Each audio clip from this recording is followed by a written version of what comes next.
کا کبھی نام نہ تھا، جب سے علی ہے اس نام کی تسبیح کو پہلے پاک فرشتوں نے پڑھی ہے۔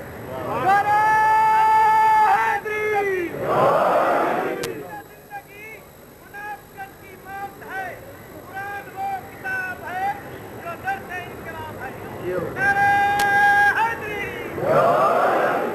أعوذ بالله السميع العليم من الشيطان اللعين الرجيم بسم الله الرحمن الرحيم الحمد لله الملك الحق المبين المتصاغر بعظمته جبابرة الطاغين المتخاضع بكبريائه عتاة المتمردين المعترف بربوبيته سائر الخلق أجمعين والصلاة والسلام والتحية والإكرام على أشرف النبيين وخاتم المرسلين سيدنا ومولانا أبي القاسم محمد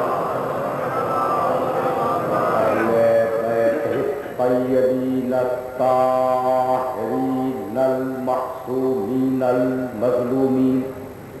أما بعد فقد قال الله سبحانه وتعالى في محكم كتابه المبين بسم الله الرحمن الرحيم والشمس وضحاها والقمر إذا تلاها والنهار إذا جلاها والليل إذا يغشاها والسماء وما بناها والأرض وما طحاها ونفس وما سواها وألهمها فجورها وتقواها قد أفلح من زكاها وقد خاب من دساها.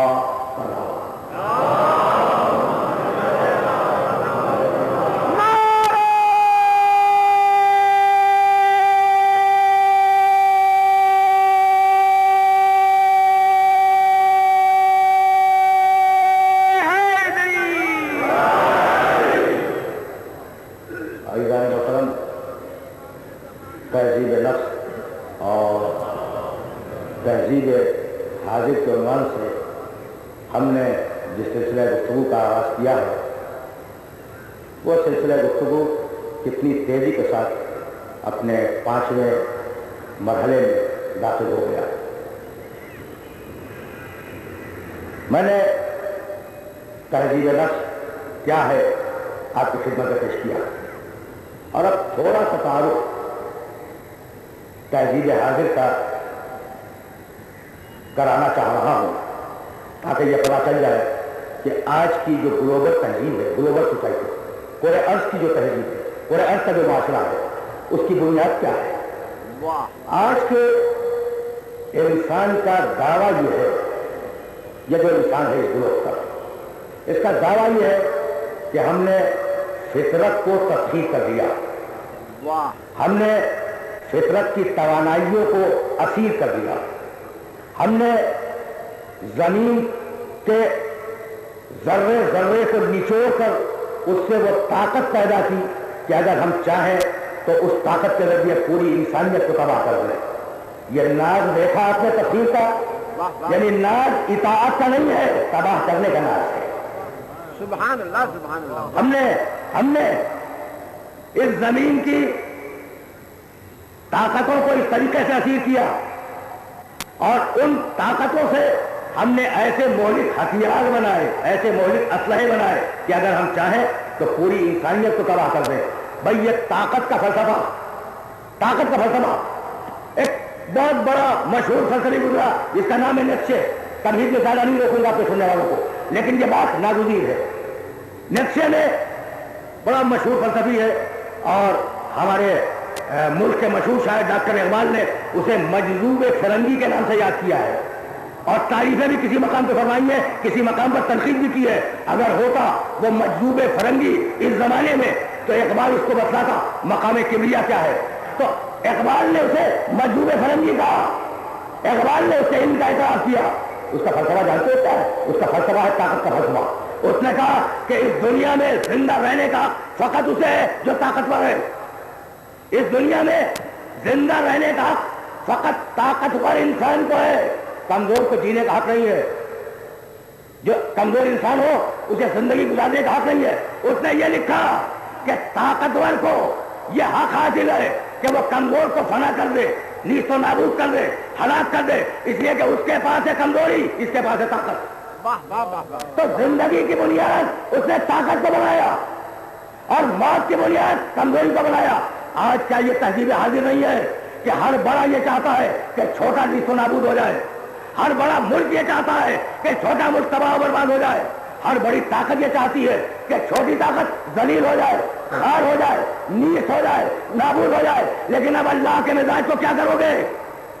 بھائی توجہ رہے، کیا بڑی طاقتوں کے مزاج سے واقف نہیں ہو؟ ہر بڑی طاقت کی یہ خواہش ہے کہ وہ چھوٹی طاقت کو یا غلام بنا لے یا ہلاک کر دے، یا غلام بنا لے یا ہلاک کر دے. تو ہر بڑی طاقت کی تمنا ہے کہ چھوٹی طاقت ہلاک ہو جائے یا چھوٹی طاقت غلام بن جائے. لیکن تاریخ انسانیت کو اٹھا کے دیکھو، نمرود اپنے زمانے کی سب سے بڑی طاقت، فرعون اپنے زمانے کی سب سے بڑی طاقت، ابرہا وہ جو خانہ کعبہ پہ حملے کے لیے آیا تھا اپنے زمانے کی سب سے بڑی طاقت. بھائی نمرود کیسے ہلاک ہوا؟ ناک میں مچھر گھس گیا تھا، اتنی چھوٹی سے. نمرود کیسے ہلاک ہوا؟ ایک مچھر نے نمرود کو ہلاک کر دیا. فرعون کیسے ہلاک ہوا؟ اپنے ہی ملک کی بہنے والی نیل کی ایک موج نے اسے ہلاک کر دیا. ابرہا کیسے ہلاک ہوا؟ ایک کنکری سے ہلاک ہو گیا. تو پروردگار کی سنت یہ ہے کہ جب بڑی طاقت کو ذلیل کرواتا ہے تو ہمیشہ چھوٹی طاقت سے ذلیل کرواتا ہے.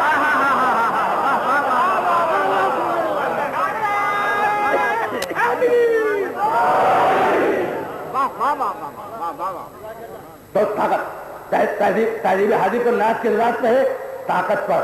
اور ایک چیز اور سنتے جاؤ، دیکھو میں ایک بڑے فلسفی کا نام لیا نا، یہ مجلسیں درسگاہ علمی ہے، یہ موبائل یونیورسٹیاں ہیں، یہ جو مجلسیں ہیں نا. اور ان یونیورسٹیوں میں فرق یہ ہے اور اس یونیورسٹی میں کہ اس میں ایک درجے کا طالب علم دوسرے درجے میں چلا جائے بات سمجھ میں نہیں آئے گی. اور یہ وہ درسگاہ ہے کہ ہر درجے کا انسان بیٹھا ہوا ہے، ہر درجے کا انسان بیٹھا ہوا ہے اور ہر درجے کی باتیں ہو رہی ہیں. اچھا تو تم نے نیچے کا فیصلہ سن لیا. اچھا دیکھو، ایک بہت بڑا سائنٹسٹ گزرا اور اس کا نام ہے آئنسٹائن. اس نے ایک فلسفہ دیا جس کا نام ہے نظریہ اضافیت. اب اگر میں الجھا دوں سائنس کے فارمولے میں تو بات بہت ڈل ہو جائے گی. دیکھو نظریہ اضافیت کو نوجوان دوستوں کی خدمت میں وہ بہت مشکل مرحلہ ہے، اور کہا یہ جاتا ہے کہ نظریہ اضافیت کو پوری دنیا میں کل 2.5 انسانوں نے سمجھا، 2.5 افراد نے، 2 نے مکمل طور سے، 1 نے آدھا. تو میں نظریہ اضافیت میں نہیں الجھاؤں گا، لیکن ایک بات چھوٹی سی سمجھاتا جائے. دیکھو اضافیت کے معنی سنو، یہ شامیانہ تمہارے اوپر ہے اور جو اس شامیانے کے اوپر جا کے بیٹھ جائے اس کے نیچے ہے. تو ایک ہی وقت میں اوپر بھی ہے نیچے بھی ہے. بات واضح ہو گئی. یہ ہے اضافیت، یہ شامیانہ تمہارے سر کے اوپر ہے، اور اگر کوئی شامیانے کے اوپر جا کے بیٹھ جائے تو یہی شامیانہ اس کے پاؤں کے نیچے ہے. تو تمہاری نسبت سے اوپر ہے، اس کی نسبت سے نیچے ہے. یہ ہے اضافیت. سمجھ گئے نا بات کو؟ یعنی اب نہ اسے اوپر کہہ سکتے ہو اس شامیانے کو، نہ نیچے کہہ سکتے ہو. جو نیچے ہے اس کے اوپر ہے، جو اوپر ہے اس کے لیے نیچے ہے. آلو، بھائی مثال دے رہا ہوں نوجوان دوستوں کے لیے، آلو لوہے کی نسبت سے نرم ہے اور روئی کی نسبت سے سخت ہے. نرمی بھی ہے، سختی بھی ہے، ایک ہی وقت میں نرمی بھی ہے، سختی بھی ہے. تو اب نظریہ اضافیت نے جو ماحول بنایا وہ ماحول یہ تھا کہ ساری اخلاقی قدریں اضافی ہیں. اگر سچ